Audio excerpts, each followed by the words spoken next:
Hola, buenas tardes a todas y a todos y buenos días, como decía Mariví, la directora de ISEP, a los que os conectéis desde países de Latinoamérica con otros horarios.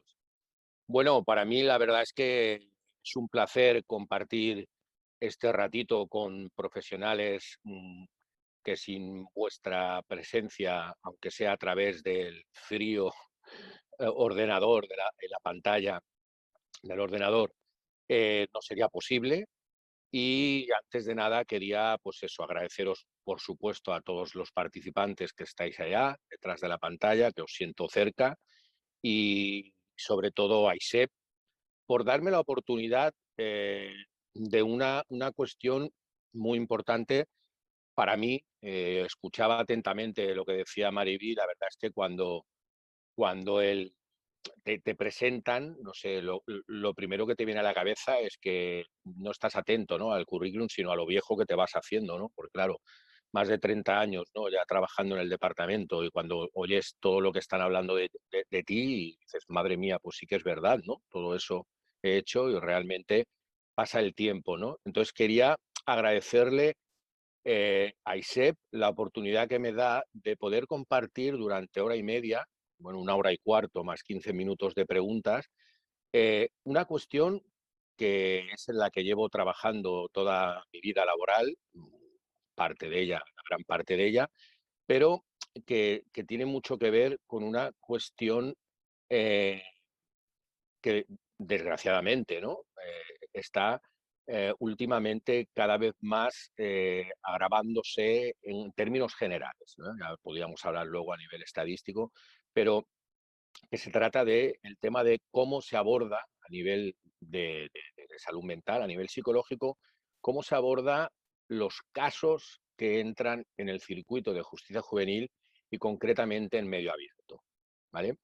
Después de los agradecimientos a ISEP por darme esta oportunidad, porque aquí, sobre todo, voy a poder explicar dos conceptos o dos cuestiones que normalmente no están relacionados, o que normalmente no se suelen relacionar, mejor dicho, que es el tema de la justicia juvenil, que normalmente va por un lado, y el tema de la salud mental, que normalmente va por otro. Y yo siempre que puedo, siempre que puedo, siempre que me invitan a alguna jornada o que comparto algún espacio de formación en general, siempre recuerdo que en justicia juvenil, lógicamente, también se tratan chicos y chicas que tienen problemas de salud mental. Lo que pasa que la diferencia está en que, así como en la pública, o sea, en la privada y en otras instituciones, posiblemente vayan voluntariamente y vayan por diagnóstico o por el problema de salud mental en general que tengan. Cuando de todo lo que vamos a hablar hoy durante este rato, el común denominador no es el diagnóstico ni la problemática de salud mental, sino el haber cometido un delito, porque si no, no estaría en el circuito de justicia juvenil. Con lo cual, aquí es donde se mezclan los dos conceptos, para mí, más importantes de toda la exposición o sesión clínica que vamos a compartir, ¿no? El hecho de intervención en justicia juvenil, pero psicológica, es decir, en aquellos casos donde la problemática de salud mental está presente de una manera o de otra, ¿vale? A modo de recordatorio y de logística, me han comentado las personas de, de ISEP, que estaremos una hora y cuarto aproximadamente hasta las 8:15, que luego hay un apartado en los iconos que tenéis que pone preguntas y respuestas, que lo han diferenciado del chat, creo, bajo mi punto de vista, muy acertadamente, porque en el chat se pueden mezclar otro tipo de comentarios. Y en este apartado responderé humildemente y en la mejor manera posible las preguntas que podáis ir pensando a lo largo de la exposición, y en los últimos 15 minutos, me han dicho, prácticamente, pues eso, entre las 8:15 y 8:30, pues sería un poco de espacio de reflexión, cuestiones, preguntas, inquietudes que os haya generado pues un poco la exposición. Hablo de exposición y sesión clínica, voy mezclando, ¿no?, los dos conceptos, porque ya cuando Mariví me propone hacer esta sesión clínica desde ISEP, no es una sesión clínica al uso, sí que los que habéis ido a alguna sesión clínica a ISEP a veces son de casos clínicos o de cuestiones como muy concretas. Esta no es una sesión al uso en cuanto a que no vamos a hablar de casos concretos, salvo que nos dé tiempo a explicar alguno o se ponga algún caso al final, pero sino más de una intervención en general, en un ámbito muy amplio, como es la justicia juvenil, obviamente de todo el Estado. Yo lo que más conozco por una cuestión de cercanía y donde llevo a cabo toda la intervención es en Cataluña, pero tal como ha dicho Mariví, he coincidido o he compartido espacios formativos tanto del resto del Estado como de Latinoamérica para poder tener una visión amplia. No obstante, volviendo al tema de que no es al uso, comprenderéis que hablar de la intervención psicológica en justicia juvenil son dos conceptos tan amplios que, bueno, daría para no estar 1 hora y cuarto, sino muchísimo más. Y nada más, eh, por mi parte, pues obviamente no quiero ser pretencioso y hablaré de lo que me dé tiempo, de lo que más conozco y de lo que más creo que sinceramente os pueda interesar a las personas que amablemente os habéis inscrito y estáis pues participando en la sesión, ¿vale? Y por último, antes de entrar en la contextualización de la sesión y deciros cómo la he pensado organizar, deciros que la petición nace un poco a nivel de, yo tal como ha dicho Mariby, soy docente desde hace muchísimos años de ISEP, concretamente en el máster de Psicología Infanto-Juvenil y concretamente en el módulo del trastorno de conducta, antiguamente el DSM-4, el trastorno disocial. Entonces, cuando una de las veces que estaba hablando del trastorno y tal, le comenté a Mariby y a los responsables de que había escrito un artículo que se me había pedido, unos responsables de que habían hecho un tratado, se estaban planteando hacer un tratado porque ahora hace 20 años de que se hizo, bueno, se promulgó la ley 5/2000 de responsabilidad penal del menor aquí a nivel del Estado y se me pidió pues, si podía hacer un artículo hablando un poco, exponiendo las cuestiones más relevantes de la intervención psicológica en justicia juvenil en medio abierto, concretamente, ¿no? A pesar de que yo había estado en regímenes cerrados, ahora llevaba un tiempo en medio abierto y consideraba pues, más honesto hablar de esta parte.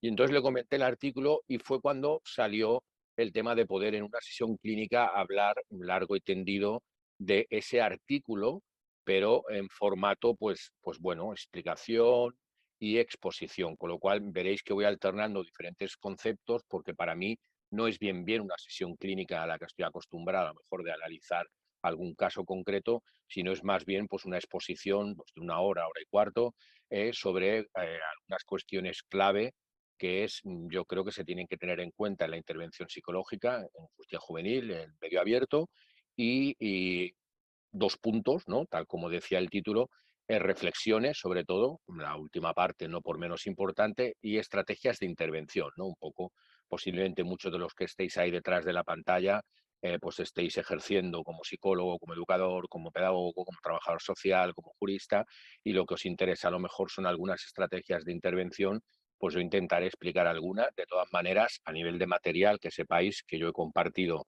un PowerPoint que ahora de alguna manera compartiré a nivel de la pantalla, pero que la he compartido con los responsables de ISEP para que a quien esté interesado os pasen tanto el PowerPoint como el artículo mencionado de referencia para que tengáis una exposición muchísimo más extensa y más detallada de lo que aquí voy a exponer de manera, pues bueno, más breve y concisa.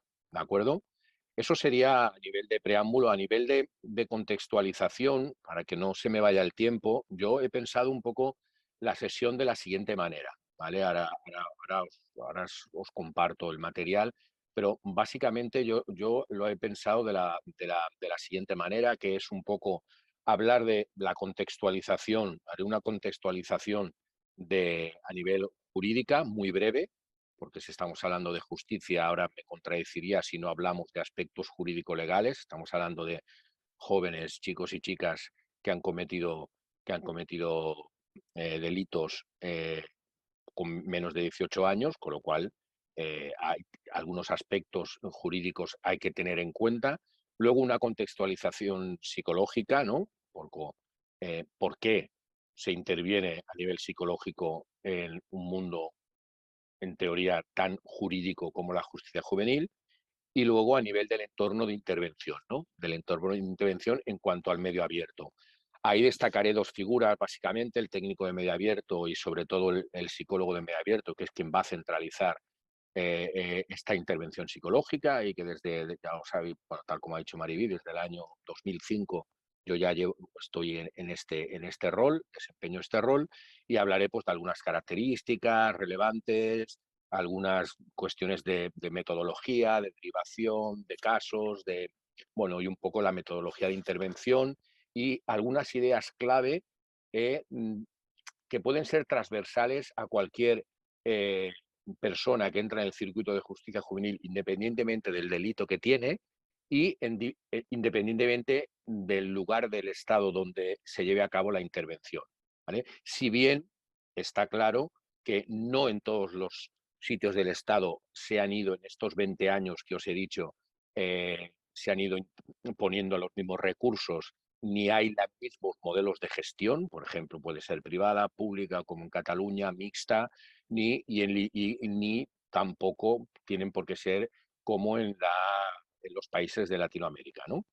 Y luego, por último, hablaré de algunos aspectos de la valoración y gestión del riesgo y de instrumentos de evaluación, pero muy poquito, muy puntualmente, para hablar de dos estrategias de intervención, a pesar de que veréis que en el PowerPoint tenéis bastantes más, pero sí que me ceñiré a las dos que yo creo más importantes o que más significativas o que más os pueden interesar.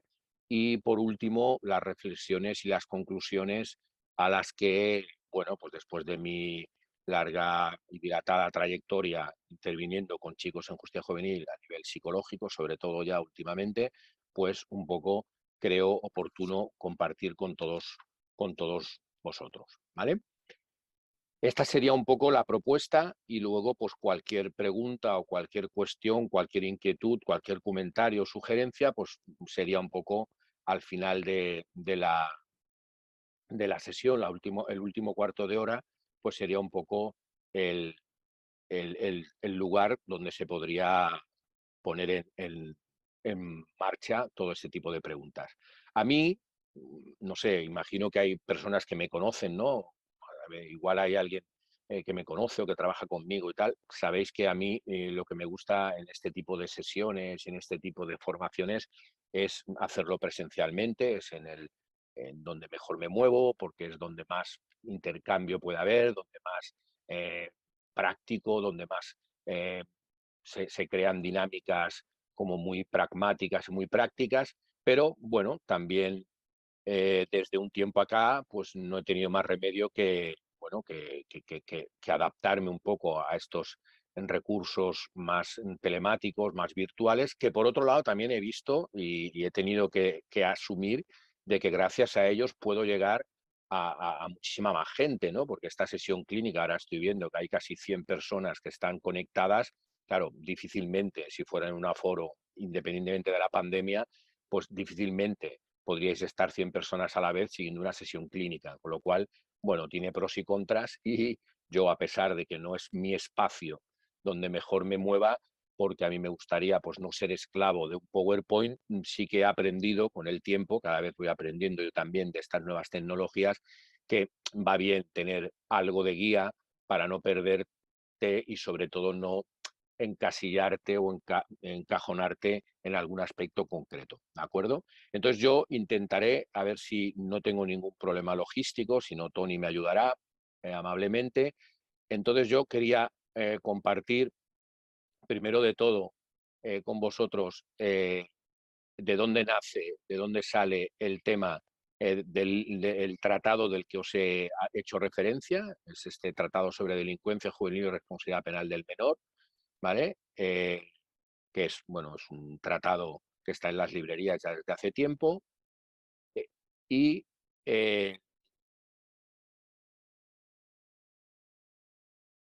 el artículo en concreto, que sería este, en el cual es un poco en el que he basado toda la ponencia o toda la sesión clínica, que es el que concretamente yo pues hago cuando se me pide la intervención psicológica en justicia juvenil en medio abierto, reflexiones y estrategias de intervención.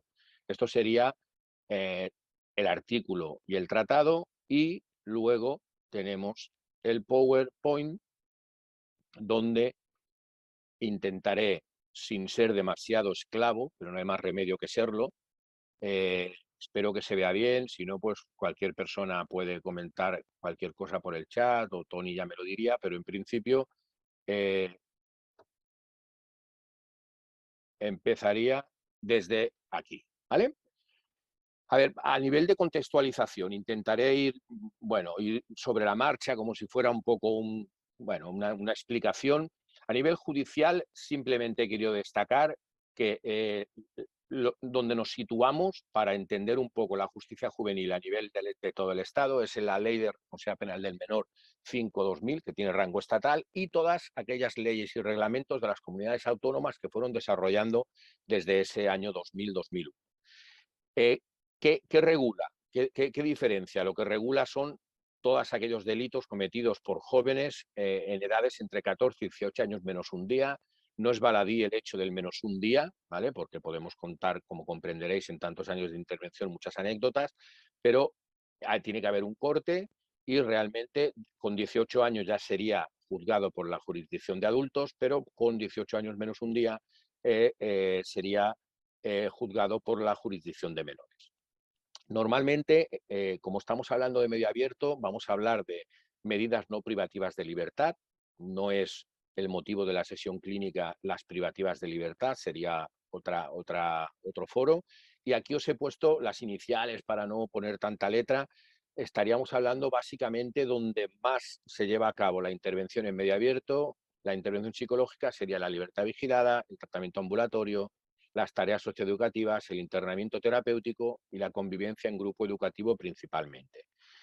Fijaros, hay dos cosas muy importantes. Una que os digo, que la ley está llena de motivaciones y de referencias a que se ha de intervenir a nivel psicológico en diferentes problemáticas como la salud mental, drogodependencias, autocontrol, y se le da una importancia al equipo técnico tremenda, incluso que en un artículo se habla de que su informe es preceptivo para poder llevar a cabo cualquier tipo de audiencia o comparecencia judicial.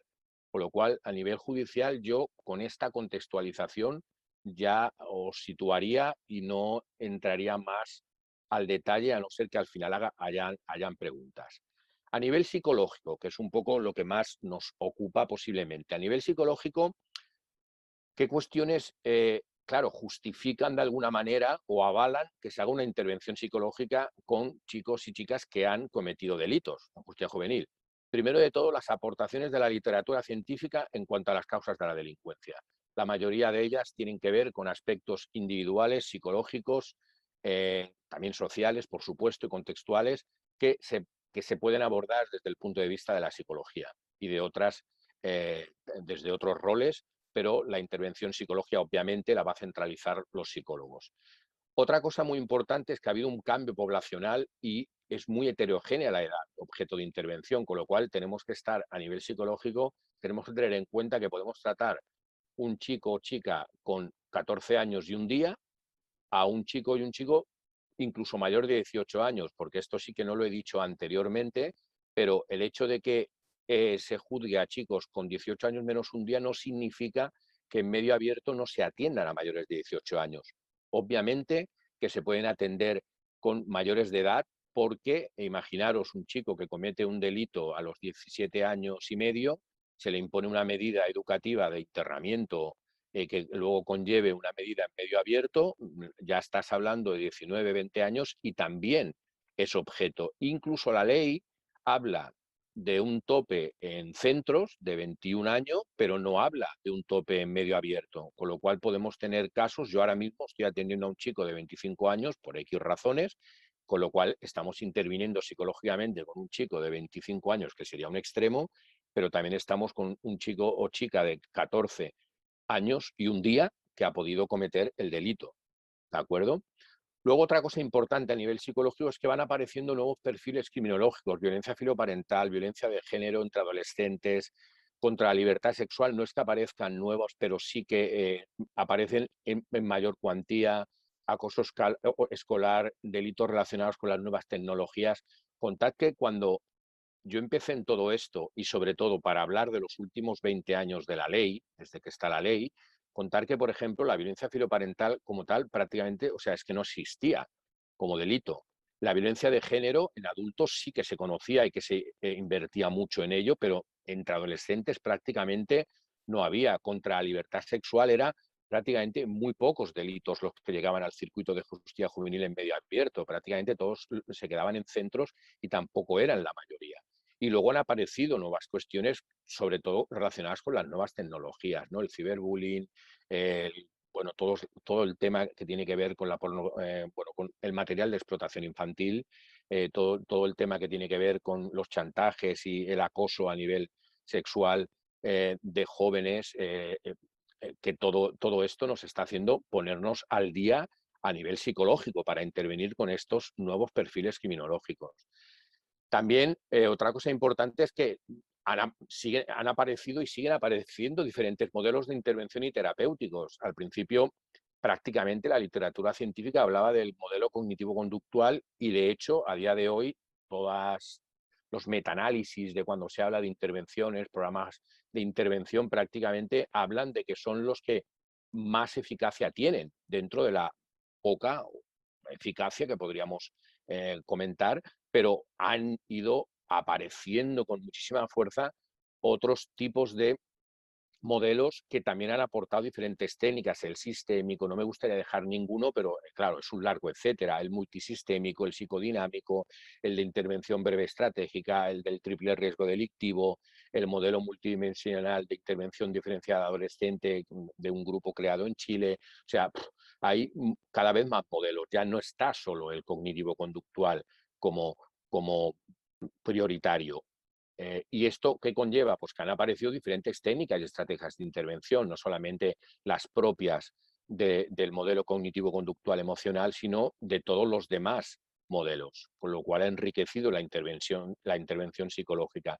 Y luego, por último, yo también quería comentar que también han ido apareciendo y se han ido cambiando la manera de hablar a nivel psicológico. Han ido apareciendo diferentes conceptos que han ido dejando atrás otros como más anacrónicos, ¿no? Como la peligrosidad, que han ido apareciendo pues, madurez psicológica, inteligencia emocional, responsividad, resiliencia, desistimiento, valoración y gestión del riesgo, factores de protección y de riesgo. Bueno, un sinfín de conceptos que lo que han hecho ha sido enriquecer también la intervención psicológica en justicia juvenil, ¿de acuerdo?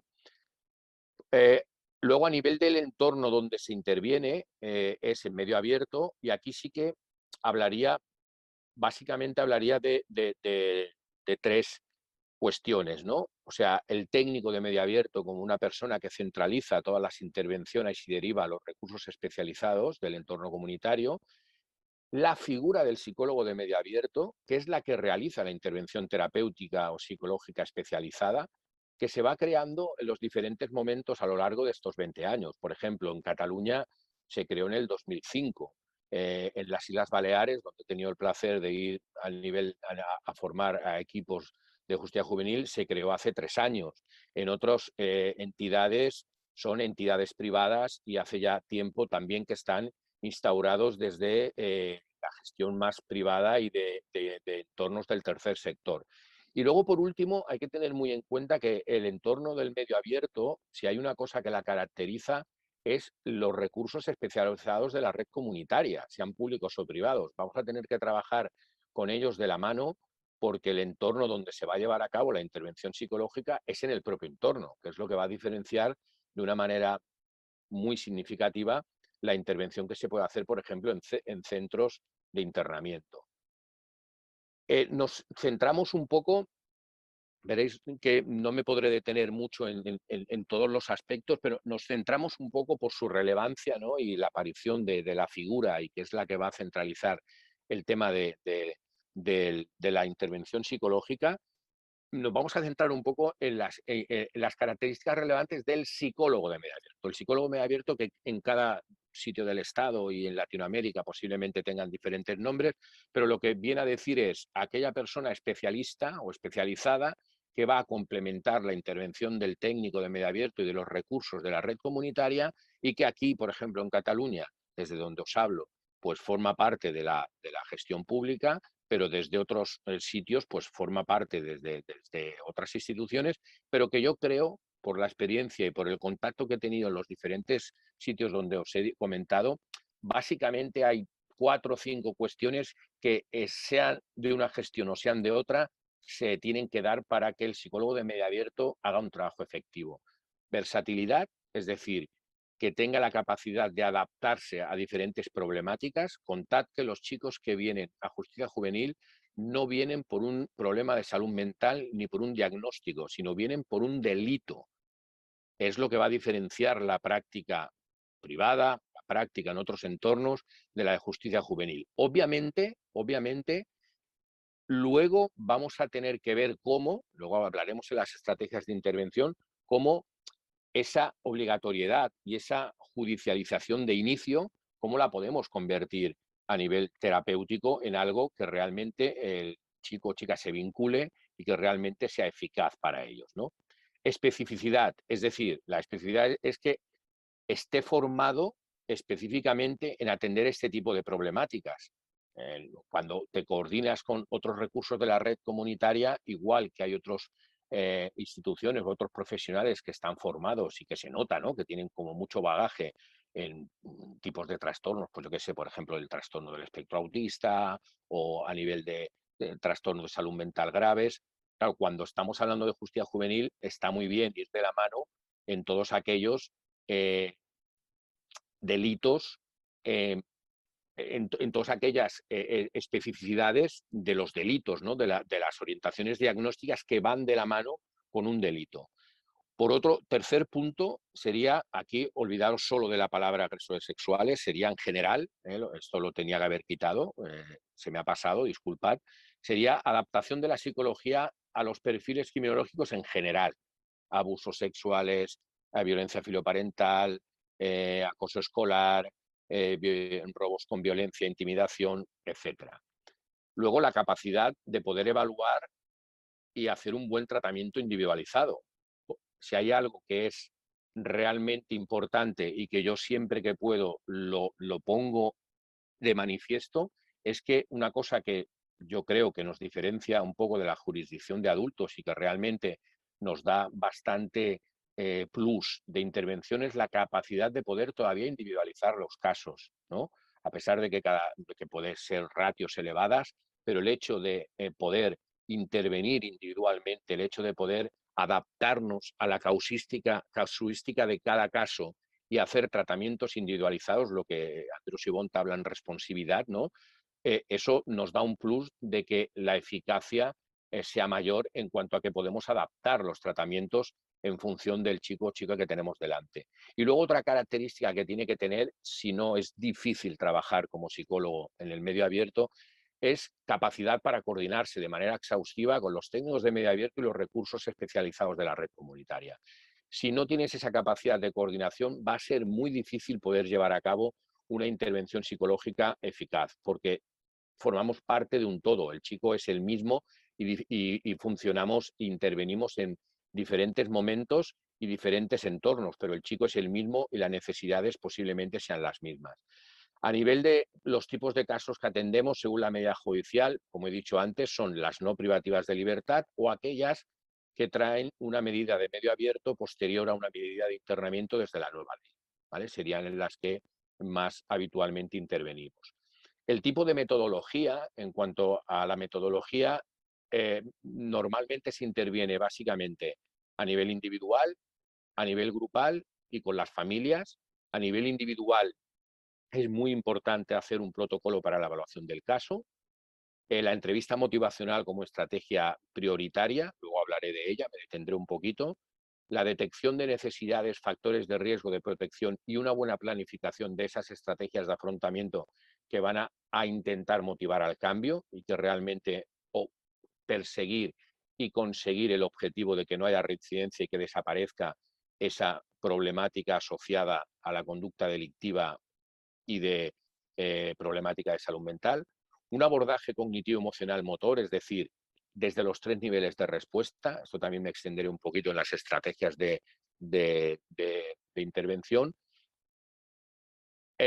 Enseñar o practicar o aconsejar aprendizajes de técnicas instrumentales, es decir, no solamente hacer terapia desde el punto de vista más tradicional, sino también el que el joven pueda aprender técnicas que se pueda autoaplicar y que se pueda de alguna manera aplicar cuando está en situaciones de conflicto, cuando está en situaciones donde puede perder el control, también lo agradecen mucho. Y luego, por último, y por una cuestión puramente técnica, si ya llegan a justicia donde ha habido un problema y donde ha habido un delito, obviamente, si hay una intervención desde el punto de vista de la prevención de recaídas, lógicamente tendremos más probabilidad de éxito, porque ya ha habido una problemática, ya ha habido una conducta problema, con lo cual la prevención de recaídas está justificadísima. Bueno, justificadísima no, para mí es totalmente necesaria y totalmente obligatoria que aparezca en cualquier programa de intervención que se preste en justicia juvenil, porque si no, realmente no estamos interviniendo con una óptica de disminuir esas recaídas o ese tipo de problemáticas.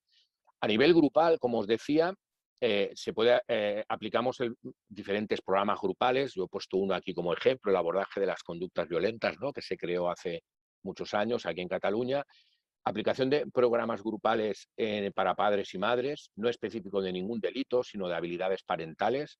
Esta es una de las grandes cuestiones que últimamente me estoy llevando. Hace pues, unos 8 años aproximadamente que aquí en Cataluña, programa puntual, ¿no?, que se llama Límits, ¿no?, y que es público y por eso lo nombro, pues lo llevamos a cabo diferentes roles y en mi caso yo lo llevo a cabo yo en mi equipo, el psicólogo, y es una de las magníficas experiencias que me llevo, que es intervenir con los padres y madres, no con los chicos, y poder ver, apoyarles, ayudarles, empoderarles y a nivel de habilidades parentales. Luego hablaremos en las reflexiones finales, pero lo que sí que está bastante demostrado es que hay mayor eficacia evaluado cuando se complementan los dos tipos de intervención, la individual antes mencionada y la grupal.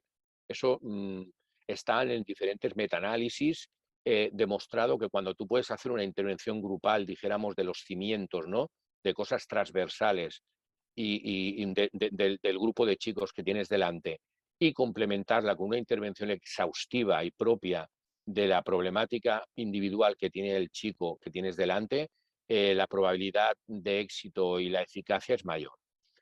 ¿Qué trastornos de salud mental son los más frecuentes con los que nos encontramos los psicólogos de medio abierto? He puesto unos cuantos, sin ánimo de relativizar, pero he tenido que poner unos cuantos, pero básicamente los trastornos más frecuentes con los que nos encontramos son, bueno, el primero de todos, el trastorno de conducta, porque es el más grave dentro de los trastornos de la infancia y la adolescencia a nivel de conducta, el antiguo disocial, el trastorno de déficit de atención, hiperactividad con o sin hiperactividad, el trastorno negativista desafiante, por abuso de sustancias y o patología dual, donde se dan trastornos de salud mental y de sustancias de drogas, el trastornos del estado de ánimo, trastornos del espectro autista Asperger, trastorno antisocial de la personalidad y o límite. Sabéis que solamente se puede diagnosticar mayores de 18 años, pero los tenemos también como psicólogos de medio abierto.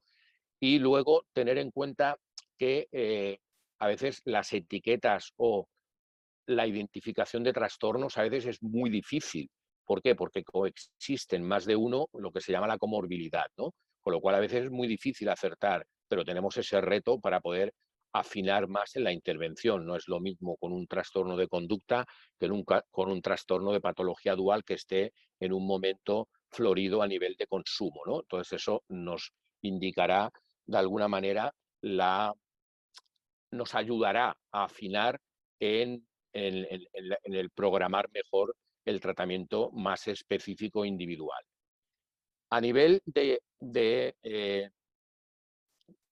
ideas claves, ¿no?, de diferentes cuestiones que podemos tener en cuenta, cosas que son transversales a cualquier persona que entra a nivel psicológico, que tenemos que trabajar, que entra en el circuito de justicia juvenil, básicamente son, primero de todo, tenemos que hacer un trabajo de responsabilización, porque os vuelvo a decir, no están por un trastorno de salud mental, sino por un delito, con lo cual, si no nos detenemos a trabajar la responsabilidad, tanto objetiva como subjetiva, es decir, aquella por la cual aceptan que han hecho el hecho, pero también aceptan que lo han hecho porque ellos querían hacerlo.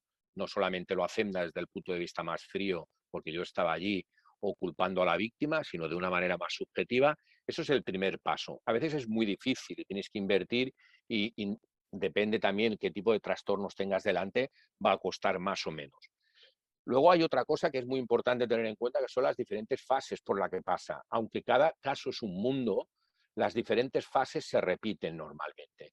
Pasan por una negación, minimizan, justifican, se responsabiliza de manera objetiva, de manera subjetiva, y al final aparece el afrontamiento, que es cuando puedes realmente intervenir terapéuticamente. Pero tienes que ir trabajando, picando piedra, como se dice aquí en España, desde el minuto uno, porque el chico tienes que intervenir con él no cuando ya está en un momento afrontativo, sino cuando a lo mejor está en un momento donde niega toda la realidad y todo absolutamente de lo que se le acusa. Luego el abordaje de la conducta delictiva atendiendo a las tres áreas. Yo en esto siempre lo digo, no vengo de una tradición cognitivo-conductual pura. Yo creo que se tienen que atender las tres áreas, lo que piensa el chico, lo que siente y lo que hace, porque si no, difícilmente vamos a hacer una intervención real y completa, sino va a ser deficitaria. Y luego el aprendizaje de técnicas instrumentales de cada nivel. O sea, estos chicos a veces nos agradecen que a nivel terapéutico compartamos con ellos que hay remedio para cada nivel. El cognitivo, por ejemplo, la reestructuración cognitiva, a nivel emocional, control emocional, a nivel motor, la asertividad, que luego expondré de una manera pues, un poco más detallada cuando hablemos de estrategias de intervención. Pero la obsesión mía prácticamente es que el chico cuando llega o chica sepa que no solamente se le va a tratar y se le va a diagnosticar y se le va a poner una etiqueta, sino que también se le va a intentar ayudar desde el punto de vista terapéutico llenando lo que hablamos, la mochila, ¿no? De sus capacidades, de sus propias potencialidades, pero con diferentes técnicas instrumentales que están probadas con la evidencia científica. Y por último, a nivel de puntos clave, todo esto sería más instrumental y lo que tenemos que tener en cuenta son que hay dos áreas transversales que para mí, si no se trabajan, no vamos a conseguir grandes logros a nivel de intervención psicológica en este tipo de usuarios, que es el tema de la empatía, y aquí habría que diferenciar entre la capacidad empática cognitiva y la capacidad empática emocional, aunque en sí mismo la definición es emocional. Contad que tenemos personas jóvenes que se pueden poner en lugar de lo que la otra persona piensa, pero es muy difícil para ellos ponerse en lugar de lo que la otra persona siente y mucho más de la víctima, pero si no lo logramos, difícilmente nuestra intervención será eficaz, porque lo que dicen los estudios, y eso también lo puedo corroborar con mi práctica cotidiana, es que cuando tú haces un trabajo significativo y en buena línea y en buena consonancia a nivel empático, la probabilidad de que esa persona vuelva a hacer daño disminuye de una manera tremenda. Es verdad que si a nivel saludable desde el punto de vista de la salud mental pueden entrar en depresiones o en trastornos de ansiedad, pero eso ya es lo lógico y lo que nos cabe esperar a cualquier persona que se dedique a la psicología.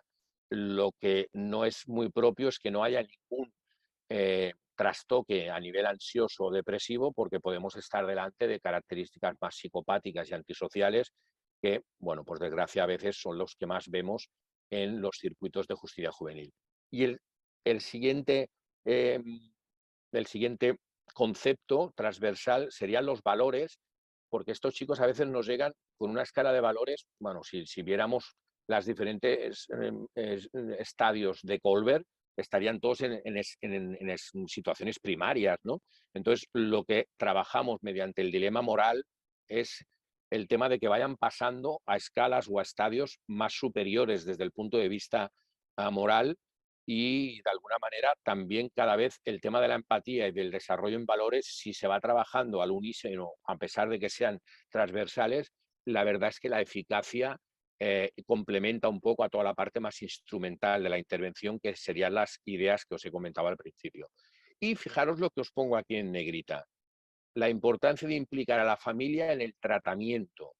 O sea, lo que tenemos claro, y en algunos delitos muchísimo más claro aún, por ejemplo, todo lo que tiene que ver con la violencia filoparental, todo lo que tiene que ver con los delitos contra la libertad sexual, si no tienes en cuenta e implicas desde el primer momento en el tratamiento a la familia, difícilmente vas a tener resultados.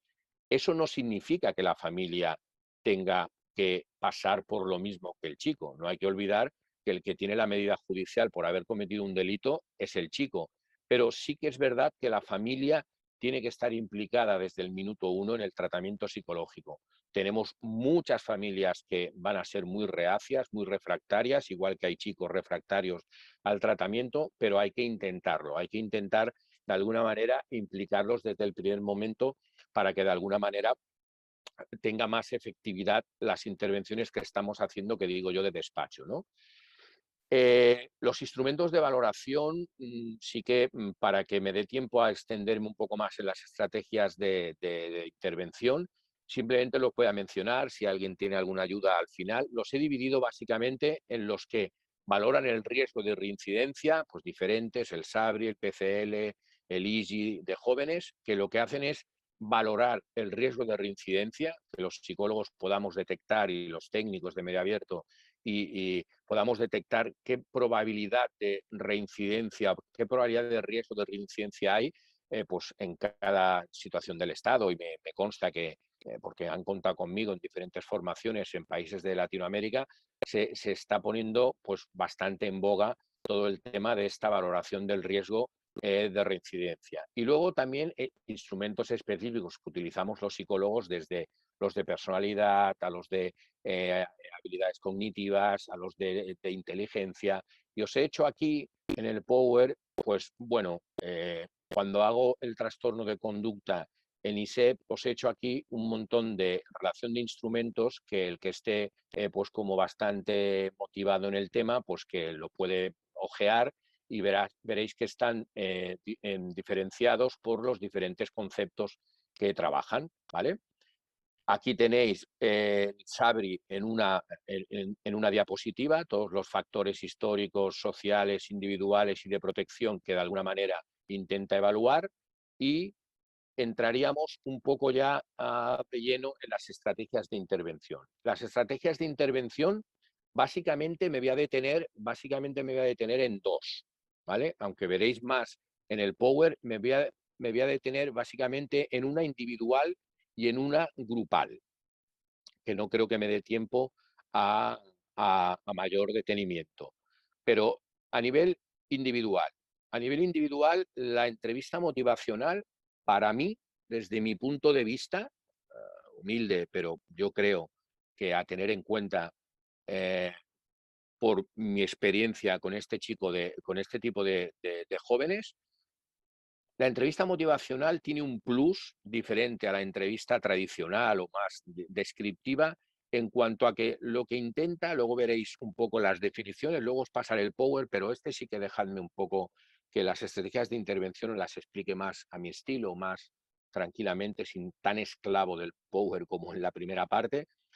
Lo que la entrevista motivacional intenta hacer eh, es, a partir de las propias potencialidades o capacidades del sujeto, fijaos qué importante es esta primera parte, es a partir de lo que el chico o chica ya tiene en sus adentros, o sea, la entrevista motivacional ya cree que existe algo en los adentros del sujeto que vamos a tratar desde el punto de vista psicológico. La entrevista motivacional lo que hace es motivar al cambio a través de diferentes procesos. Básicamente, la entrevista motivacional cuenta con 4 procesos importantísimos, ¿vale? Que es, el primero de todo es vincular, o sea, para mí, yo ya después de la experiencia ya llega un momento en que soy capaz de decir contundentemente que sin vínculo difícilmente va a haber intervención, pero ni educativa ni terapéutica. O sea, primero de todo hay que invertir y hay que, bueno, pues eso, invertir en mayúsculas, en vincular para poder de alguna manera seguir en el resto de procesos. Eh, Porque si no, difícilmente vamos a poder seguir en el tratamiento, ¿no? O sea, cuando hablamos de los diferentes procesos por los que pasa la entrevista motivacional, fijaros que habla de vincular como fundamento de la relación, de enfocar, es decir, la dirección hacia donde queremos seguir, que es lo que la diferenciaría. Yo esta mañana tenía un chico que le decía lo que nos diferencia entre un amigo y un psicólogo es que a él le puedes contar las cosas y te va a escuchar, pero ya está, pero nosotros vamos a trabajar con una dirección, tenemos una serie de objetivos planteados conjuntamente que de alguna manera nos van a hacer que sigamos una cronología y que sigamos con una sistematización de la intervención, ¿no? Y, bueno, normalmente cuando estar contigo intervienen, o sea, ven rápidamente esa diferencia, ¿no? Y ese rol más específico que tú tienes como psicólogo y terapeuta, ¿no? La tercera es la más difícil para mí, que sería la evocación, que es preparar para el cambio. O sea, es después de vincular y enfocar en una dirección, es, ¿vale? Ver qué tiene el sujeto dentro, es plantear desde los adentros de las capacidades y potencialidades del sujeto, eh, qué aspectos se tienen que fomentar y potenciar para que de alguna manera se cambie. Y por último, la planificación, que es el puente hacia el cambio, dijéramos, es la parte final ya de la entrevista motivacional, es cuando ya tienes un vínculo, cuando ya te has planteado unos objetivos, cuando ya de alguna manera el paciente está de alguna manera motivado al cambio, pues planificas la intervención. Tener en cuenta que aquí hay un tema muy importante en los profesionales que intervenimos en justicia juvenil, que es que nosotros no damos altas terapéuticas. O sea, nosotros tenemos un tiempo determinado que nos marca la medida judicial, que además ha venido impuesta por un juez, con lo cual sería inconstitucional el seguir más allá de cuando se acaba la medida. Con lo cual tienes que ser muy hábil para encontrar un equilibrio entre las necesidades del sujeto, la velocidad en el proceso para acompañarle y no dejarte llevarte por tus ansiedades y prisas como profesional, pero al mismo tiempo ese equilibrio tiene que estar dentro de la medida judicial, que es la que te va a marcar el tiempo. Si es un año, es un año, si son dos, y si son 6 meses, son 6 meses, ¿vale?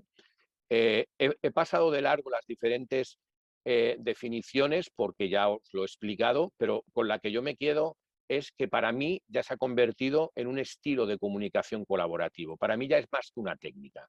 Para mí la entrevista motivacional es un estilo de comunicación colaborativo orientado a objetivos y que presta especial atención al lenguaje del cambio.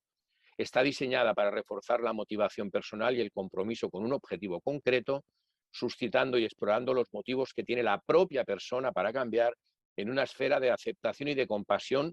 Compasión aquí desde el punto de vista de conexión con el otro, no desde el punto de vista más moral o religioso, ¿vale? Esta es un poco la más completa. Todo esto está basado en un libro que luego os lo tenéis al final como referencia bibliográfica de Miller Rolnick, que es la entrevista motivacional Ayudar a pensar, y que un poco hacen diferentes definiciones, dada la dificultad que tiene definir una herramienta como la entrevista motivacional. Pero bueno, yo me quedaría con la más técnica o terapéutica. ¿Qué habilidades clave utiliza la entrevista motivacional? Pues desde formular preguntas abiertas, a afirmar, a escuchar reflexivamente y reflejar en el otro lo que tú crees que estás viendo, resumir, proporcionar información y consejo con permiso de la otra persona.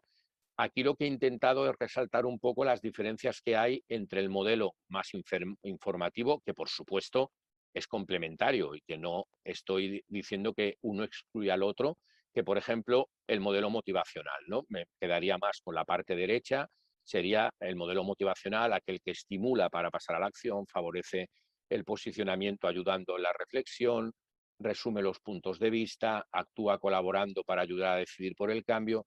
y es de aplicación progresiva. Aquí nos tenemos que cuidar muy mucho los profesionales de dejarnos llevar por nuestras ansiedades, obsesiones, frustraciones e inestabilidad emocional. O sea, nosotros tenemos que acompañar en el cambio, no podemos solamente ir al ritmo que queramos nosotros. No es rápido, es de aplicación progresiva y realmente yo siempre les digo a las personas con las que comparto eh, formación, a mis alumnos en los diferentes máster y a los diferentes cursos, es que una manera que yo tengo de ver si realmente ha ido bien la entrevista o la sesión terapéutica es si salgo agotado. Realmente la entrevista motivacional te agota porque tienes que estar continuamente pendiente de cualquier detalle, cualquier cuestión que dice el sujeto, que dice el chico o chica, para tú de alguna manera anotarla y luego devolvérsela o bien de alguna manera reorientar la sesión hacia el objetivo que tú de alguna manera quieras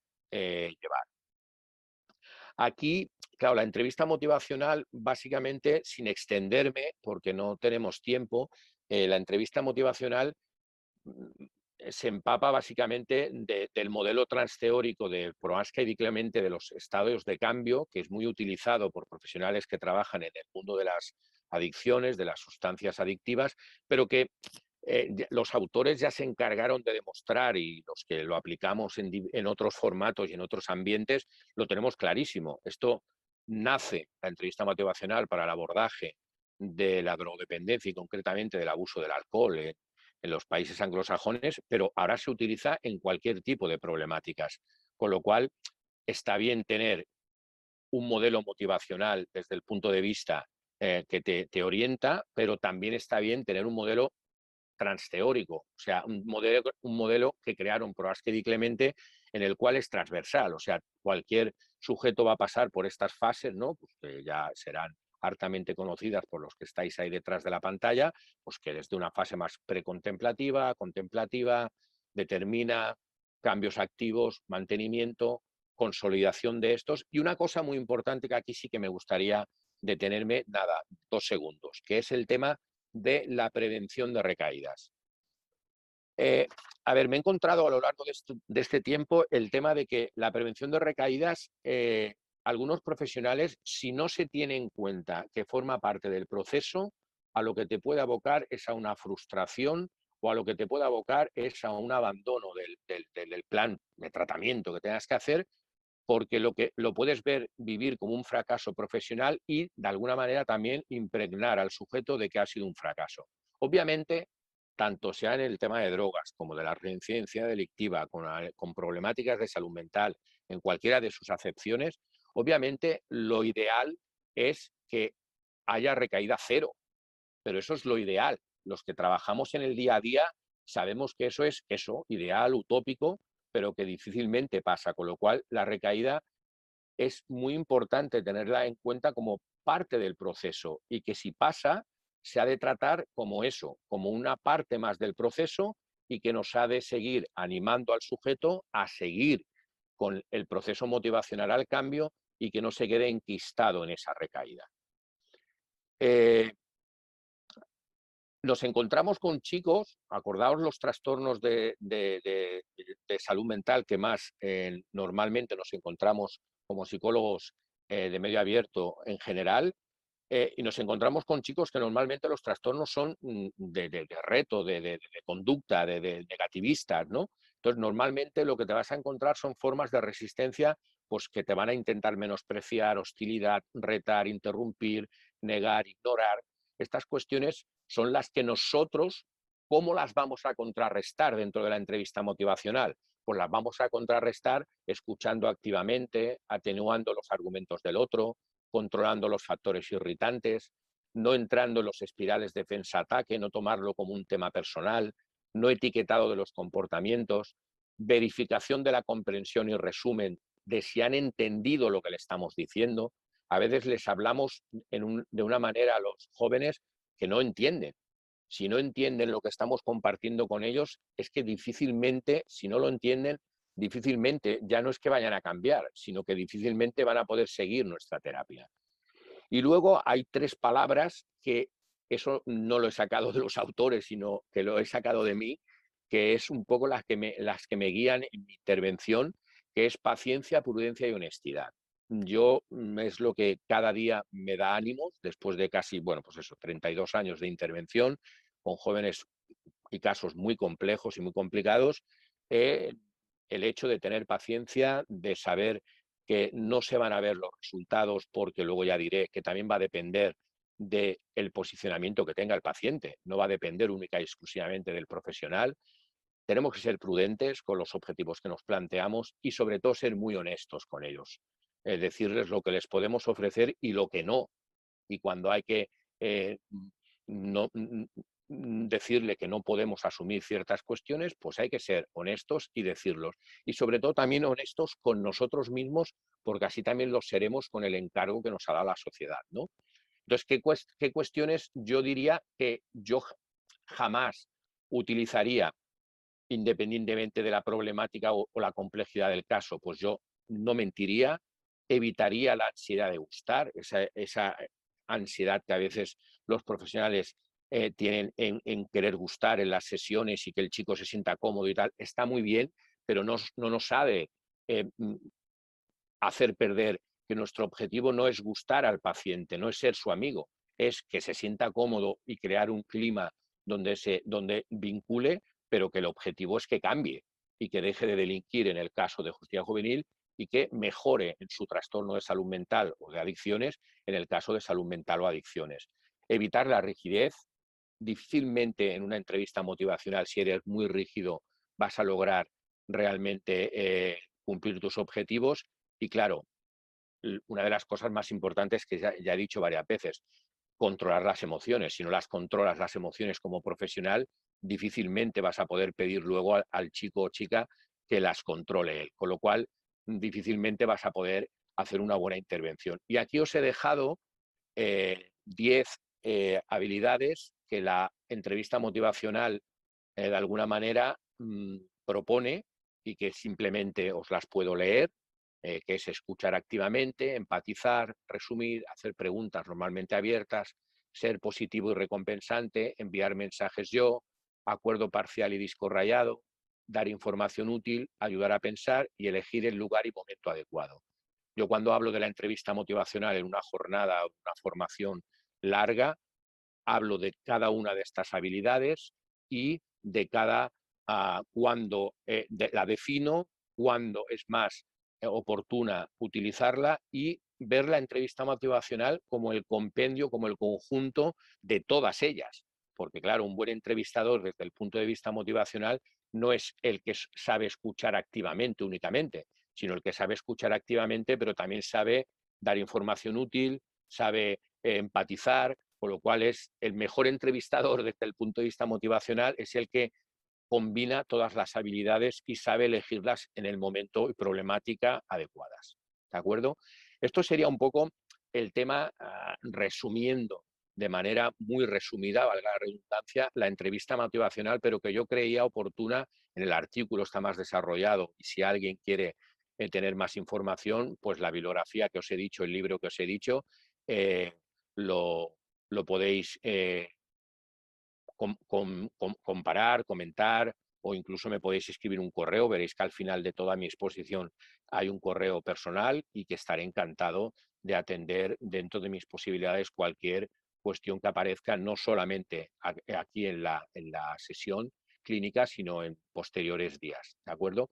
Y en cuanto a programas de intervención, a pesar de que veréis que los diferentes tipos de intervención, como he dicho, pueden ser directa, individual o grupal, directa con el paciente o complementaria con otros agentes como la familia y con otros profesionales que intervienen, médicos, escuelas, servicios sociales.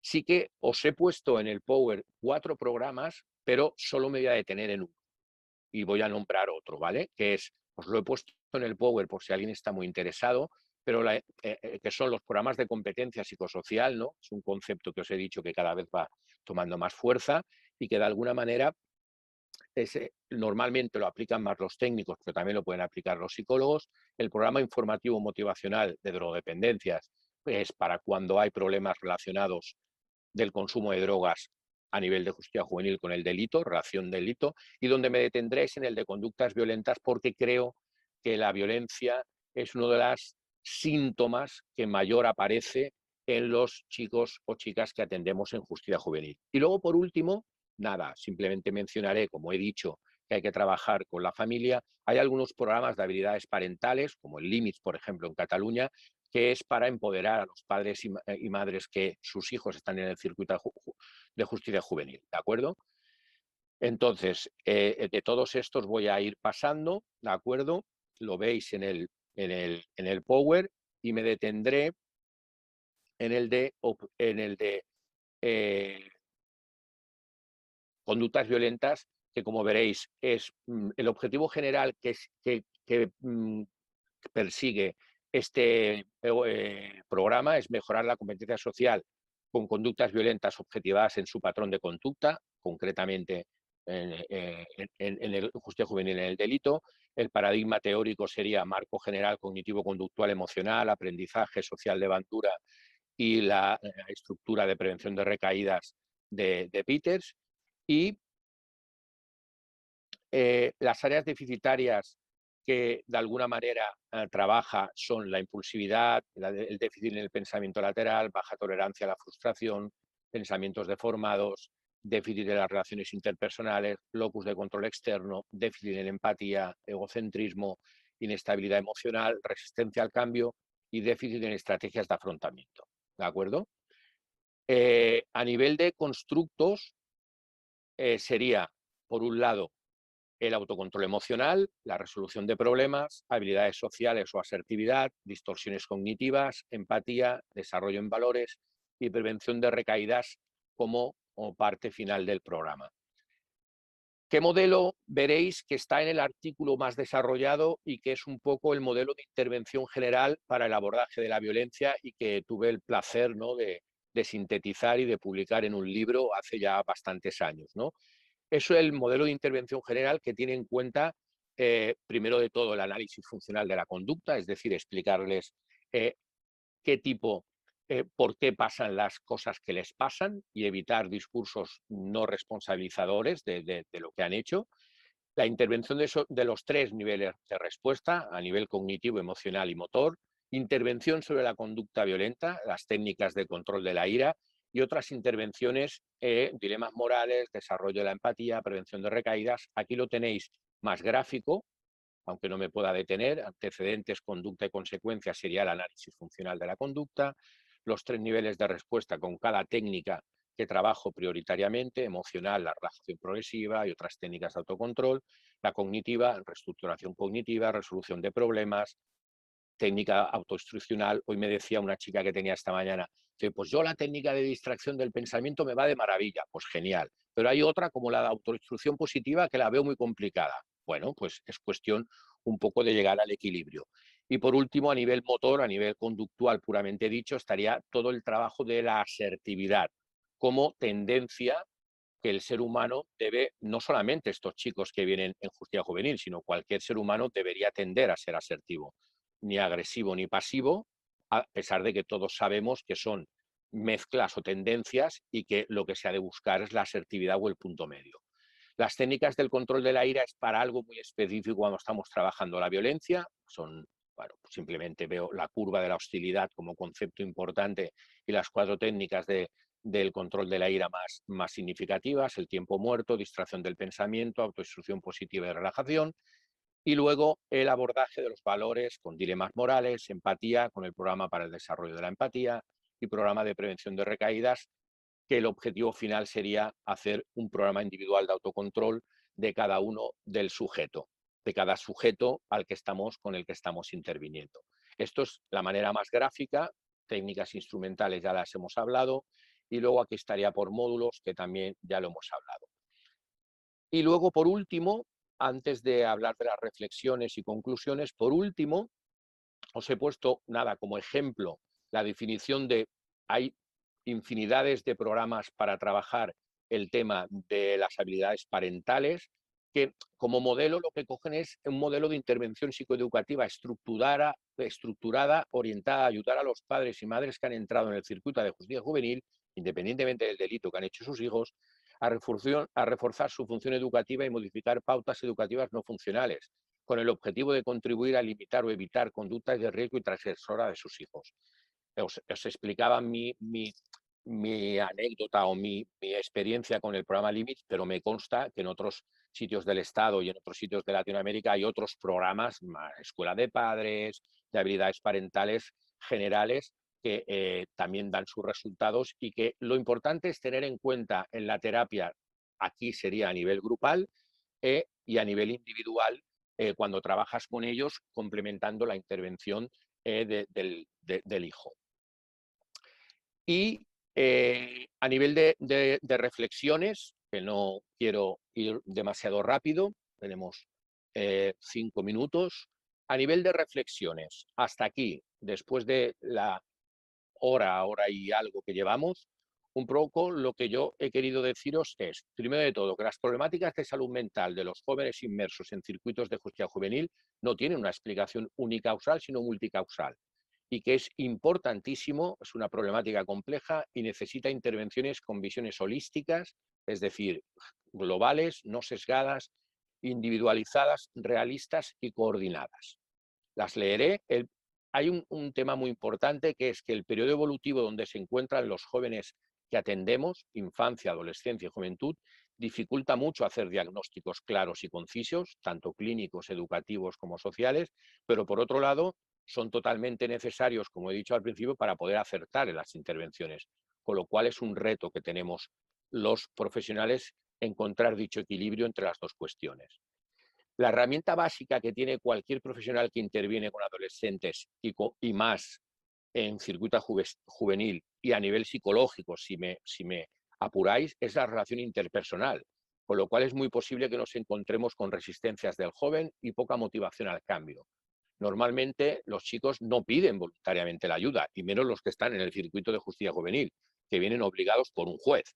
Es muy importante qué hacemos, pero también cómo lo hacemos. Por eso he querido comentaros, aunque haya sido brevemente, la entrevista motivacional como estrategia individual y el programa del abordaje de la conducta violenta como programa grupal.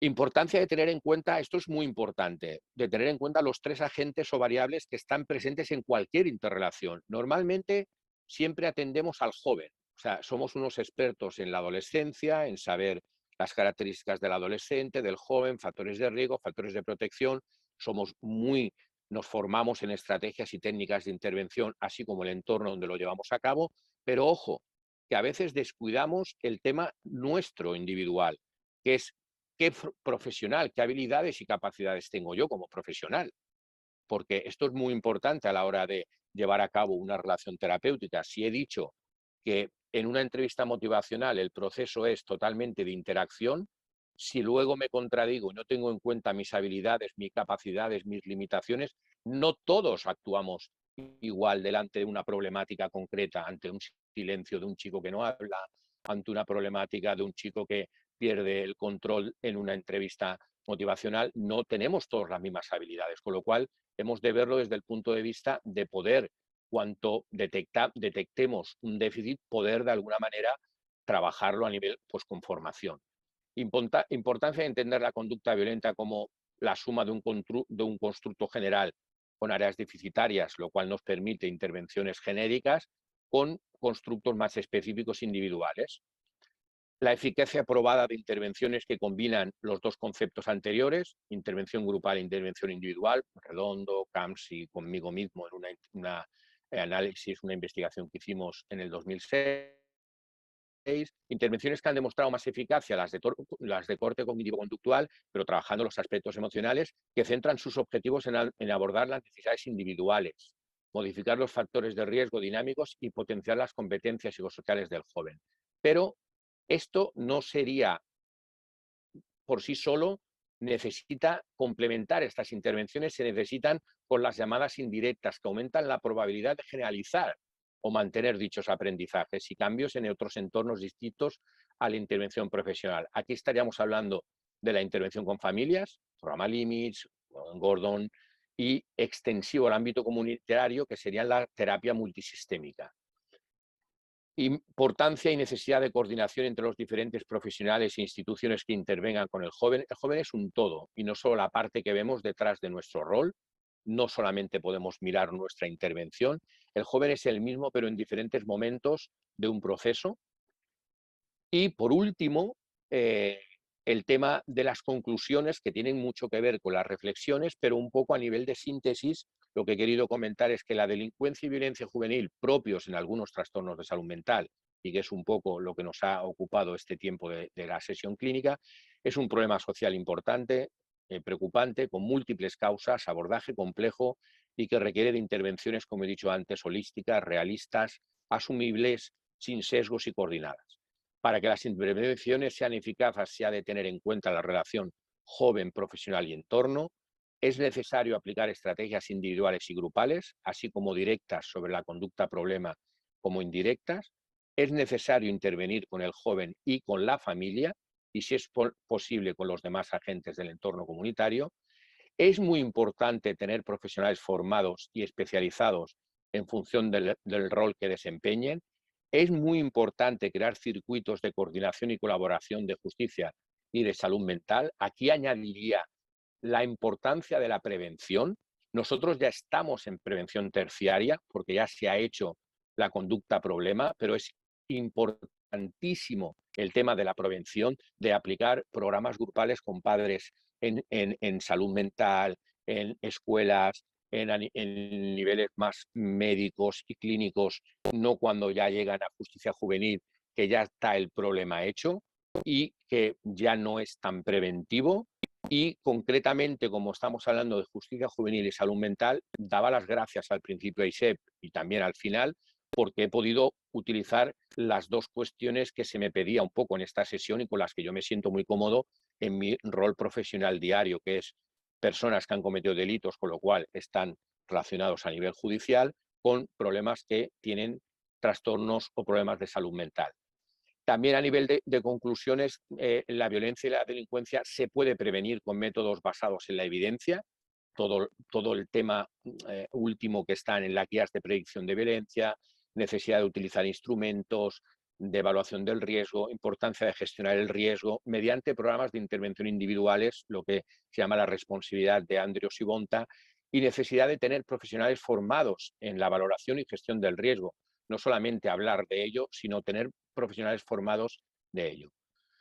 Bueno, yo creo que no sé si he ido muy rápido, si he ido muy lento, si he ido a un nivel que se me ha podido entender. Yo quería llegar al cuarto y comprometerme con vosotros para dejaros la última parte para poder, de alguna manera, hacer preguntas o contestar alguna pregunta o algún intercambio de opiniones. Quizá he ido demasiado rápido en algunas cosas. Bueno, una sesión clínica de 1 hora y cuarto, hora y media es lo que da.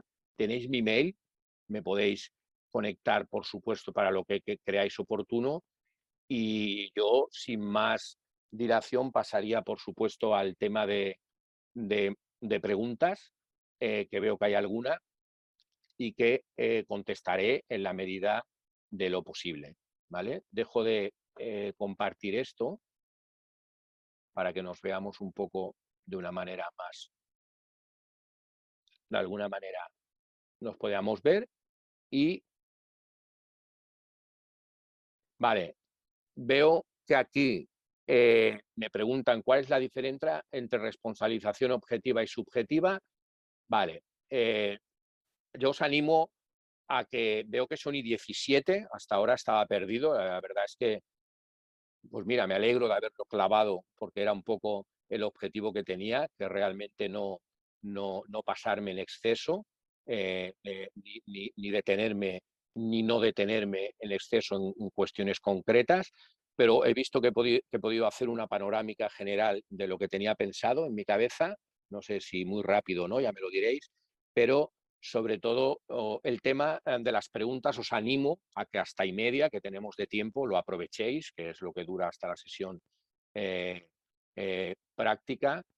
Y lo que os diría es, en cuanto a la responsabilidad objetiva y subjetiva, sobre todo a la persona que me lo pregunta, la responsabilidad objetiva y subjetiva, yo simplemente les pongo como ejemplo, igual con un ejemplo se entiende mejor, es, yo puedo asumir que he pegado a mi madre, pero lo asumo, me responsabilice de ello, pero lo empiezo a justificar. pero porque ella me decía primero no sé qué, pero ella de alguna manera me provocaba. No soy responsable desde el punto de vista subjetivo, con lo cual no estamos haciendo una buena responsabilización, solamente si de alguna manera nos quedamos en la objetiva. Esa para mí sería la verdadera diferencia entre la objetiva y subjetiva. Hemos de llegar más allá los profesionales de la salud mental y en general a nivel de justicia juvenil, porque yo creo que tenemos que ir a la responsabilidad subjetiva, que el chico o chica entienda que lo ha hecho a pesar de sus limitaciones o bajo los efectos de las drogas, pero de alguna manera él tiene que entender o ella tiene que entender que lo ha hecho porque de alguna manera él es responsable de esa acción, si no, difícilmente motivaremos al cambio. ¿Vale? No sé si de alguna manera lo he explicado bien, si no, pues que la persona me lo vuelva a decir. ¿Cuál es el libro que recomiendas? Es uno de Miller y Rolnick, que está al lado está al final del artículo, está de Miller y Rolnick, que habla de la entrevista motivacional Ayudar a pensar, que ya van por la tercera edición, ¿de acuerdo?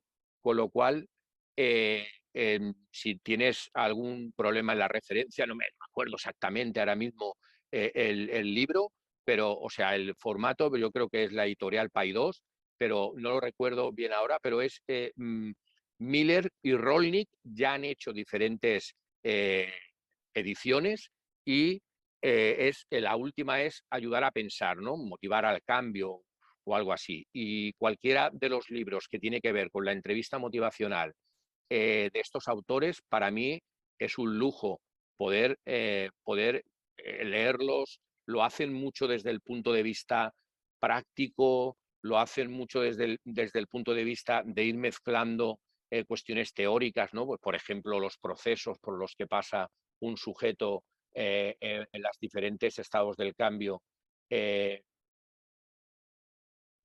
pues cómo aplicar o qué tipo de preguntas, qué tipo de preguntas hacer, abiertas, ejemplos concretos.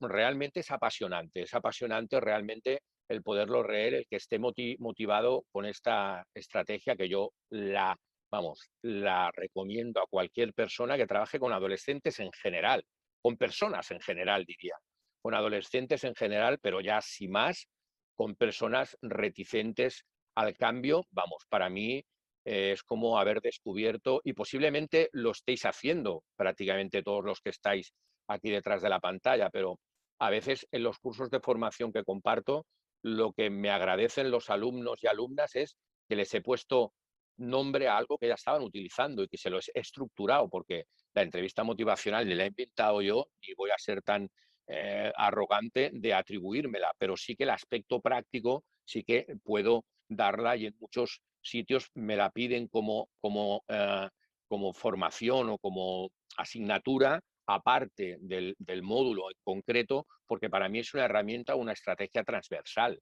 que es propia de cualquier tipo de trastorno, que lo que queramos hacer es ayudar al cambio a nivel psicológico o terapéutico. Sigo mirando, no vaya a ser que me deje. ¿Cómo intervenimos cuando la familia es inexistente, como por ejemplo con los magrebíes? Buena pregunta, pero muy difícil, muy difícil, muy difícil de contestar. Como comprenderás, a la persona que me lo hace, no tienen por qué ser magrebíes para que la familia sea inexistente, ¿eh? O sea, una cosa es inexistente desde el punto de vista de que no exista porque están en el país de origen, con lo cual obviamente es imposible, o sea, no se puede intervenir con la familia, con lo cual tenemos que dedicarnos a intervenir única y exclusivamente con los chicos, pero pueden estar presentes porque realmente existen y sin embargo no están para nada están receptivos a ningún tipo de intervención. Estos aún son más complicadas, porque claro, si una persona magrebí que ha venido, eh, magrebí me refiero a lo que tú pones en tu pregunta, ¿no?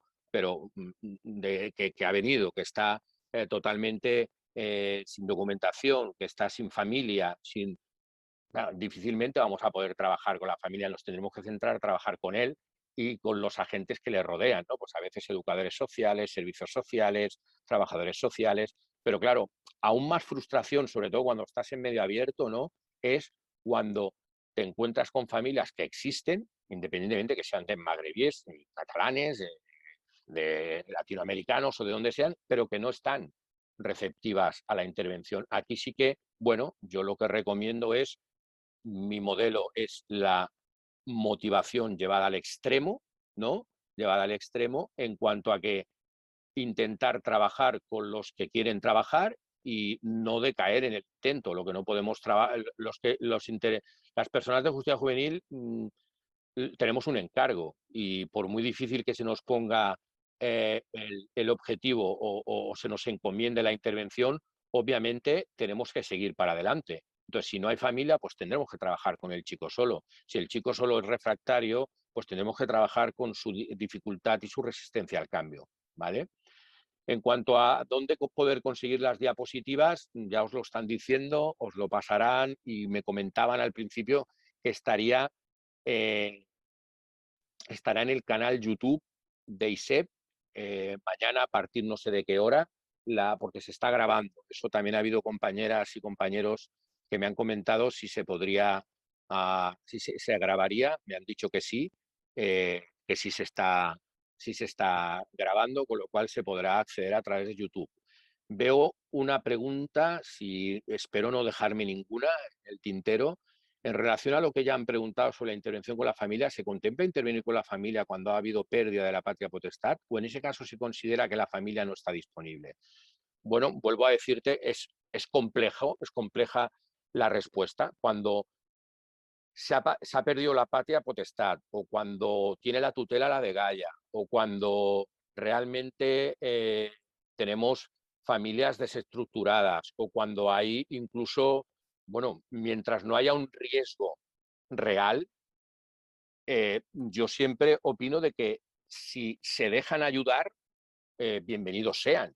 Y a veces tienen que llegar a justicia juvenil para tocar fondo y ver que realmente ellos también tienen que ver algo que ver en el conflicto, ¿no? Esto pasa mucho, sobre todo en aquellos aspectos de violencia filoparental, ¿no? Cuando aparece la violencia, separación de padres, progenitores, el chico coge un patrón de masculinidad malentendida, agrede a la madre como madre y como mujer, y a partir de ahí se generan una serie de distorsiones que difícilmente puedes trabajarlas si también de paso no trabajas con la madre a nivel de empoderar, a nivel de herramientas, de motivación, a nivel de, bueno, de alguna manera de poder trabajar de la mano, ¿no? En el mismo proceso, ¿no? Estoy hablando en el caso de la violencia filoparental, pero en cualquier otro caso podríamos hablarlo. Entonces, yo soy partidario que a no ser que haya restricciones de tipo orden de alejamiento, obviamente, si hay una orden de alejamiento, por ejemplo, ahora llevamos un caso en el cual la madre,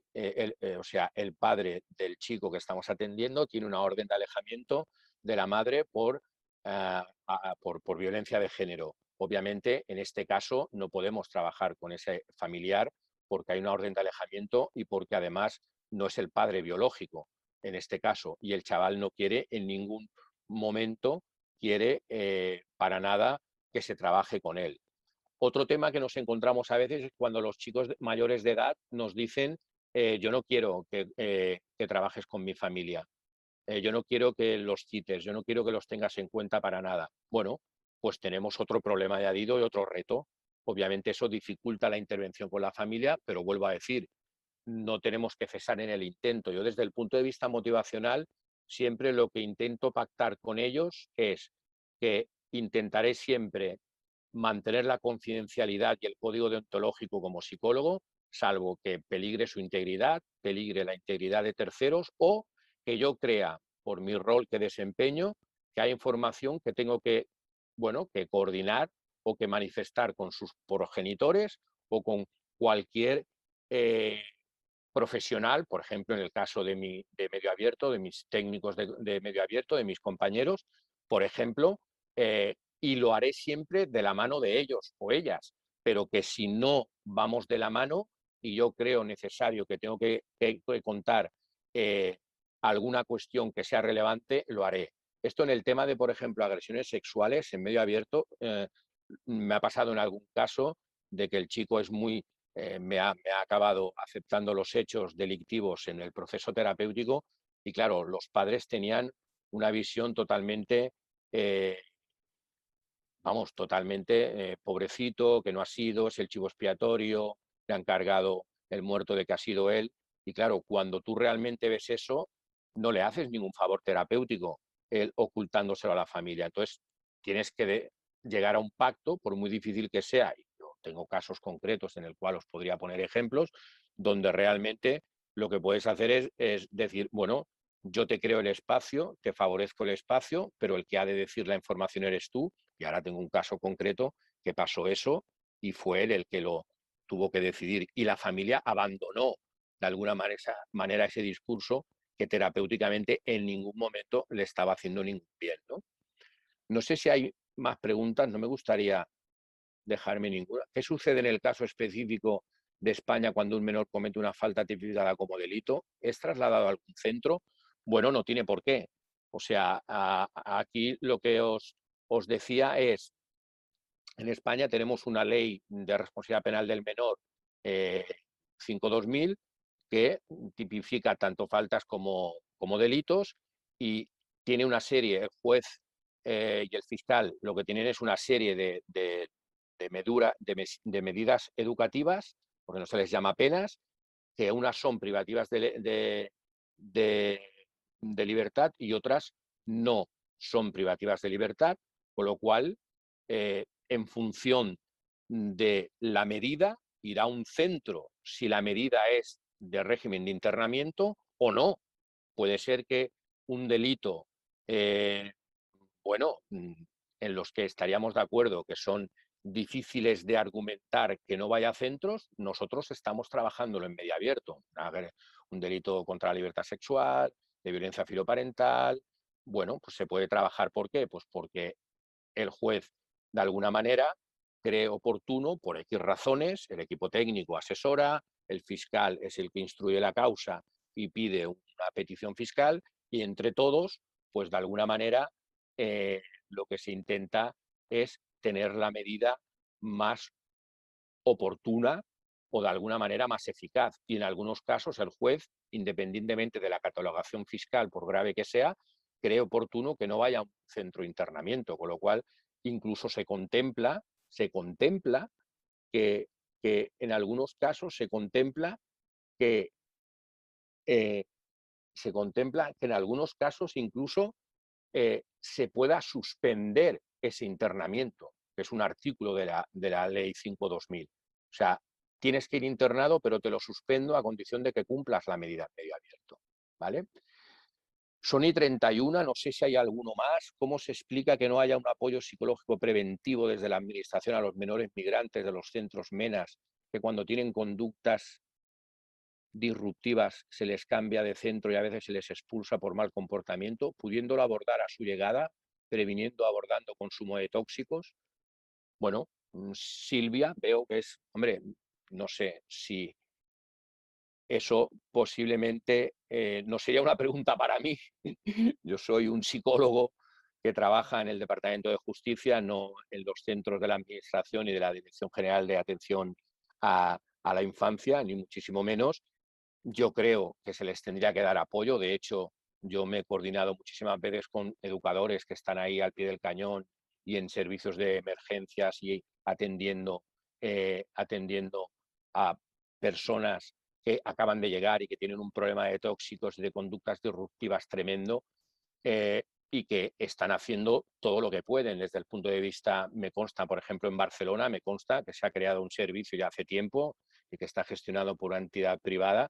Me consta de que lo que hacen es una intervención totalmente, no preventiva, porque bueno, preventiva por un lado, pero de emergencia, derivándolo a los recursos, que por otra parte sí que es verdad que a veces estos chicos, pues bueno, en el momento en el que están no quieren esa ayuda, pero que con el tiempo, pues a veces sí que entran un poco en línea y a veces de alguna manera sí que pueden aceptar esta intervención, con lo cual en los centros de MENAS, pues hombre, ojalá se disponiera de este tipo de atención psicológica. Yo, obviamente, sería el primero que lo recomendaría, precisamente para que no lleguen posiblemente luego a justicia. Luego veo que hay, bueno, es que me sabe mal de que igual nos, mm, mm, nos van a cortar no sé si tenemos tiempo de alguna más, si no, Tony ya me dirá algo. Veo dos. Una, de cómo se trabaja el internamiento terapéutico con los mínimos recursos para esa medida que ahora existen. Y por otro lado, ¿se hace algún tipo de seguimiento psicológico una vez finalizada la medida impuesta, sobre todo en casos en el que se establezca un diagnóstico clínico? Vale, empiezo por la última, en cuanto a que el seguimiento psicológico, claro, cuando hay una medida, interpreto, contad que yo estoy hablando de medio abierto, yo lo que interpreto es que si hay una medida impuesta a nivel de medio abierto, lo que se hace es dos cuestiones, Laura. Una es, por un lado, se contempla una figura administrativa en el Estado, y concretamente en Cataluña, que es la asistencia voluntaria posmedida, es decir, cuando se acaba la medida impuesta por el juez, es decir, cuando ya no tiene por qué venir más al juzgado y no hay necesidad ni obligación de seguir teniendo una medida judicial ni una atención psicológica, existe un periodo de 6 meses que se llama asistencia voluntaria posmedida, que siempre tiene que ser a petición del chico o chica que se está tratando y que bajo un pequeño informe o argumento técnico se suele dar, y es una medida puramente administrativa y que se contempla. Y sobre todo cuando dices tú, cuando hay un diagnóstico, por ejemplo, yo hay un chico esta mañana con el que prácticamente estamos valorando la necesidad de que haya una asistencia voluntaria posmedida porque no ha habido tiempo de acabar el proceso terapéutico por X razones, y esa es una, seguir centralizándolo yo desde el punto de vista de psicólogo de medio abierto, pero hay otra que ahí está la más potente, porque tampoco se puede pervertir el sistema y que el chico que ha delinquido tenga pues, más atención psicológica que un chico que no ha delinquido, ¿no? Todos sabemos las dificultades que hay, los recursos de la red comunitaria y pagarse un psicólogo hoy en día a nivel privado. Pero si no, lo que se tiende desde el punto de vista del técnico de medio abierto y psicólogo de medio abierto es derivar algún recurso de la red comunitaria especializado en el tema concreto para poder, y más si hay un diagnóstico clínico, pues un centro de salud mental infanto-juvenil, un centro de salud mental de adultos, un centro de atención a drogodependientes, etcétera, etcétera, etcétera. O recursos especializados que cada vez hay más, pues recurso especializado en atención a violencia de género o recursos que tienen alguna experiencia en abordar problemáticas de tipo de chicos jóvenes con problemas contra la libertad sexual. Bueno, es un poco ver, calibrar, sobre todo derivar a recursos de la red comunitaria y, por otro lado, bueno, contemplar en algunos casos, bueno, excepcionales esta asistencia voluntaria posmedida. Y en cuanto a la del internamiento terapéutico, bueno, como bien dices en la segunda parte de la pregunta, con los mínimos recursos que hay para esta medida. Pues obviamente, a ver, aquí hay un dilema, ¿no? O sea, el internamiento terapéutico como tal, como tú bien sabrás, el que me hace la pregunta, el internamiento terapéutico es una medida que, aunque se llame internamiento, es una medida de medio abierto que gestionan los técnicos de medio abierto, que de alguna manera eso ya te dice algo, ¿no? Los recursos para hacer un internamiento terapéutico en condiciones, realmente yo soy partícipe en lo que tú planteas de que a veces brillan por su ausencia, porque a veces chicos donde su patología o necesidad terapéutica acaban en centros de justicia juvenil que yo soy un apasionado de los centros de justicia juvenil y llevo media vida trabajando en ellos, pero a veces no están preparados a nivel terapéutico para llevar a cabo esa intervención terapéutica. Y sería muchísimo más importante o sería mucho más acertado que se pudieran hacer en recursos más pues, conveniados desde la salud mental o desde la salud pública, ¿no? Aquí en Cataluña contamos con una unidad terapéutica, ¿no? Que se llama, donde van personas donde tienen patología dual, ¿no? Sobre todo, me consta que en otros sitios del Estado tienen más elaborados estos internamientos terapéuticos con centros donde están más diseñados para llevar a cabo el tratamiento terapéutico, pero hay un problema real, y hoy a veces he coincidido con expertos que incluso estuvieron diseñando la ley 5/2000, en alguna jornada he coincidido, y son los propios que dicen que es un tema que no ha quedado solventado con la ley porque está contemplada como medida, pero no se han dedicado los recursos oportunos para hacer un internamiento terapéutico, con el componente terapéutico que de alguna manera supone. Y claro, a veces no se puede hacer la intervención terapéutica que necesitan este tipo de chicos o chicas que deberían estar en otros recursos posiblemente muchísimo más clínicos y muchísimo más de tipo de salud mental, ¿no? Con lo cual, bueno, nos queda ir picando piedra. Los que estamos en primera línea siempre está bien advertir a los responsables de que es bueno pues ver este tipo de reflexiones y de falta de recursos y de déficits para que de alguna manera, pues bueno, entre todos se puede hacer camino, ¿no? Y aquí sí que tenemos que decir nuestra opinión los que estamos interviniendo, tanto desde el punto de vista terapéutico como educativo, como social, de que realmente los recursos que se inviertan, pues de alguna manera sean los necesarios. Yo creo que no me he dejado ninguna pregunta sin responder. Son ya -20, nos hemos pasado en 10 minutos. No sé si en el chat, creo que hay muchas cosas en el chat, pero bueno, veo que son muchas que me dais las gracias. Yo os lo agradezco muchísimo, muchísimo, muchísimo por el tema de darme las gracias, por el tema de, que os ha parecido interesante la sesión. Bueno, pues eso también de alguna manera me va bien para saber que a pesar de la brevedad, ¿no? De 1 hora y media, 1 hora y 40, pues que ya nos ha parecido de alguna manera. Veo que también está aquí el tema de la última, es ayudar a las personas a cambiar, tercera edición editorial PAI 2, ¿no? Un poco como la bibliografía que yo os comentaba. Y muchas gracias, bueno, estuvo excelente, muchas gracias, muy bueno. Bueno, pues a todos vosotros daros las gracias. Veo que en el chat todos son agradecimientos. Creo que en el tema de preguntas no me he dejado ninguna, las he respondido, bueno, pues con los conocimientos y tiempo que creo y extensión que podía. Y bueno, no tendremos más remedio que dejar aquí la sesión clínica. Muchísimas, muchísimas gracias por vuestra presencia, por vuestra participación, por vuestras preguntas, por vuestros comentarios y bueno, espero primero de todo haber contribuido a algo. Yo si algo tengo es que intento que aparte de que os guste y que esté bien, la veáis interesante, aparte de eso que os sea útil y práctico para los que estáis en primera línea.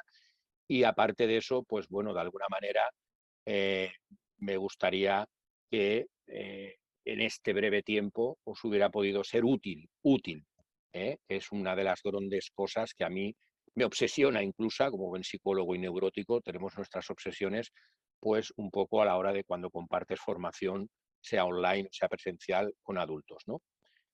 Creo que no hay nada más, con lo cual me tengo que despedir, que no me deje ninguna, no hay ninguna, que no me deje. Tenéis mi mail, por supuesto, para contactar conmigo cuando queráis, tal como os he dicho, y muchísimas gracias a todos vosotros y abandono la sesión y un fuerte abrazo para todos y gracias a ISEP por darme esta oportunidad de poder explicar un poco el trabajo que yo creo que se ha de trabajar a nivel psicológico en medio abierto en justicia juvenil, en casos complejos. Un saludo para todos y para todas. ¿Quieres estar al día de todo lo que ocurre en ISEP? Síguenos en las redes sociales y no te pierdas nada.